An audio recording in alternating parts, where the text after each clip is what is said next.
మగువ ఓ మగువ episode number 88. ఈరోజు episode చాలా బాగుంటుంది. చెంచలమ్మకి ఒకవేళ సింధూరకి ఈ ఎపిసోడ్లో దూరం ఏర్పడుతుందేమో అని నేను అనుకుంటున్నాను. ఏం జరుగుతుందో చూద్దాం. చాలా అపార్థాలు జరగబోతాయి అనుకుంటున్నాను.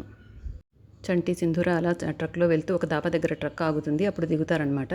సింధూర దాహంగా ఉందంటే వాటర్ బాటిల్స్ కొనుక్కురావడానికి చంటి వెళ్తాడు. తర్వాత ఇక్కడ ఇంటి దగ్గర సింధూర వాళ్ళ అత్తమ్మ చాలా కంగారు పడుతూ బయట భోజనం కూడా చేయకుండా బయట ఆలోచిస్తూ ఉంటుంది. ఇంట్లో వాళ్ళందరూ మాత్రం భోజనానికి కూర్చుంటారు. అప్పుడు చెంచలమ్మ వాళ్ళ ఆయన వస్తారనమాట. ఏంటి చెంచలమ్మ ఇక్కడ నించున్నామంటే, మనమైనా వెళ్దామండి, ఇక్కడ మనం ఇంట్లో కంగారు పడుతుంటే ఎలాగ, మనమందరం కూడా వెళ్ళి వెతుకుదాము అంటాడు.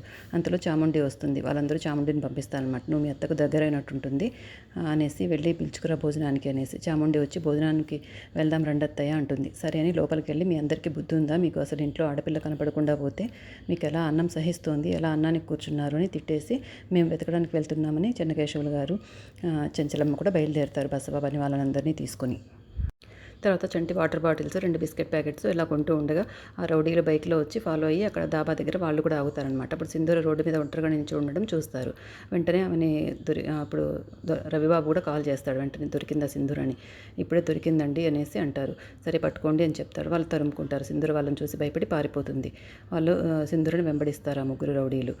అప్పుడు చంటి వస్తాడనమాట. అమ్మాయి గారు అని వెతుకుతాడు ఎక్కడ అనేసి. తను దూరంగా పరిగెత్తుండడం చూసి తను కూడా పరిగెత్తుకుంటూ వెళ్తాడు వాళ్ళ వెనకాల. అలా పరిగెడుతూ ఒక అడవి లాంటి చెట్లన్నీ ఉంటాయన్నమాట. బాగా చీకటి పడిపోయి ఉంటుంది. ఆ అడవిలోకి వెళ్తుంది సింధూర. ఆ రౌడీలు కూడా ఆ అడవిలోకి వెంబడిస్తారనమాట. అతను ఒక చోట చెట్ల పొదల వాటిని దాడుకుంటుంది సింధూర.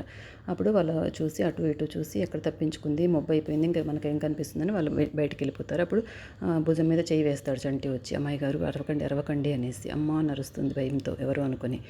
నేనే అమ్మాయి గారు అరవకండి అంటాడు. అలా ఇద్దరు నడుచుకుంటూ రౌడీలు వెళ్ళిపోయారని, వాళ్ళు రౌడీలు వెళ్ళిన ఆపోజిట్ దారిలో నడుచుకుంటూ చాలా దూరం వెళ్ళిపోతారనమాట. ఎంత దూరం వెళ్ళినా కూడా ఆ అడవి కంటిన్యూ అవుతూనే ఉంటుంది. అప్పుడు సింధూర మనం ఎక్కడికి వెళ్తున్నాం చంటి అంటే, ఏమో అమ్మాయి గారు నాకు కూడా తెలియదు, ఆ రౌడీల నుండి తప్పించుకుంటూ నడుచుకుంటూ వచ్చి మనం ఎక్కడికో వచ్చేసాము, ఇప్పుడు ఎలాగ అంటారు, మళ్ళీ మనం వెనక్కి తిరిగి అదే రౌట్లో వెళ్ళిపోదాం పద చంటి, ఇంటికి అత్తమ్మ వెయిట్ చేస్తూ ఉంటుంది అంటుంది. లేదమ్మాయి గారు, మనం అటు వెళ్తే మళ్ళీ ఆ రౌడీలు మనల్ని పట్టుకుంటారు. నేను ఒక మాట చెప్తాను, మీరు వింటారా, మనం ఈ రాత్రికి ఇక్కడే ఉండిపోతే ఆ రౌడీలు వెళ్ళిపోతారు, అప్పుడు మనం పొద్దున్నే ఇంటికి వెళ్ళిపోవచ్చు అంటాడు. లేదు అత్తమ్మ చాలా కంగారు పడుతుందంటే, ఈ రాత్రికి అత్తమ్మ కంగారు పడ్డా కూడా చెంచలమ్మ గారు రేపు మిమ్మల్ని క్షేమంగా తీసుకొచ్చినందుకు సంతోషపడతారు, కాబట్టి మనం ఇక్కడే ఉండిపోదాము అంతే అంటాడు. ఆ తర్వాత చెంచలమ్మ కారులో ఒకవైపు వెతుకుతూ ఉంటుంది. చెన్నకేశవులు గారు ఇంకొక వైపు బైక్లో వెతుకుతూ ఉంటారు రాత్రంతా. ఒక చోట బసవా చెప్తాడనమాట. అక్కడ చంటి సైకిల్ కనిపించింది అంటే, ఆ చుట్టుపక్కల వాళ్ళని అడిగావా, వాళ్ళు కనిపించారేమో అంటే, వాళ్ళిద్దరూ ఒక ట్రక్ ఎక్కి వెళ్ళారని చెప్పారండి అంటారు.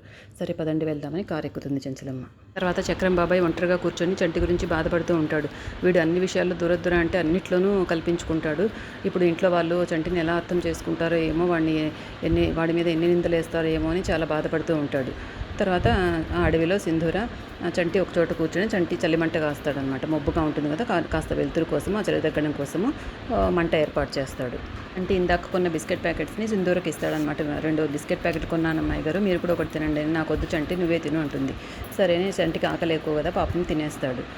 తర్వాత అంతలో ఏదో అరుపులు వినిపిస్తే ఏదైనా అడవి జంతువులు వస్తున్నాయేమని భయపడతాడు. తర్వాత ఇట్లా ఒంటరిగా ఉంటే అడవుల్లో మనకు దయ్యాలు కూడా ఉంటాయని మా ఊర్లో చెప్పేవాళ్ళండి అంటాడు. అలాంటివి ఏమి ఉండవు, మనం చలిమంట వేసాం కదా, ఆ మంటకు జంతువులు కానీ దయ్యాలు కానీ ఏవి రావు అని చెప్తుంది సింధూర. అయినా అబ్బాయిలంత పిరిగ్గా ఉండకూడదు చంటి, చాలా ధైర్యంగా ఉండాలి అంటుంది. ఇప్పుడు అవునా అమ్మాయి గారు, అయితే ఇప్పుడు చూడండి అంటూ లేసి ఒక కర్ర పట్టుకొని, దయ్యాలు అడవి జంతువులు రండి చూద్దాం ఇక్కడికి అంటాడు. నువ్వు ఆకలికి నిద్రకు తట్టుకోలేవని నాకు తెలుసు, నువ్వు హాయిగా నిద్రపో చంటి, నాకేం పర్వాలేదు అంటుంది. అట్లా ఎట్లా నిద్రపోతానండి, అమ్మగారు మిమ్మల్ని బాగా చూసుకోమన్నారు కదా, నేను నిద్రపోను అంటాడు. మీరు పడుకోండి, నేను మీకు కాపలా కాస్తానంటూ తన టవల్ పరిచి సింధూరని పడుకోమని చెప్తాడు. సరే నేను పడుకుంటాను, నువ్వు కాపలా కాయ అంటుంది. పాపం అంటూనే ఉంటాడు కానీ తూలిపోతూ ఉంటాడనమాట. పాపం నిద్ర వచ్చేస్తుంటుంది, నిద్ర తట్టుకోలేడు కదా చంటి. అలాగే కళ్ళు మూసుకుంటాడు కూర్చొని. ఇంతలో ఎపిసోడ్ అయిపోతుంది.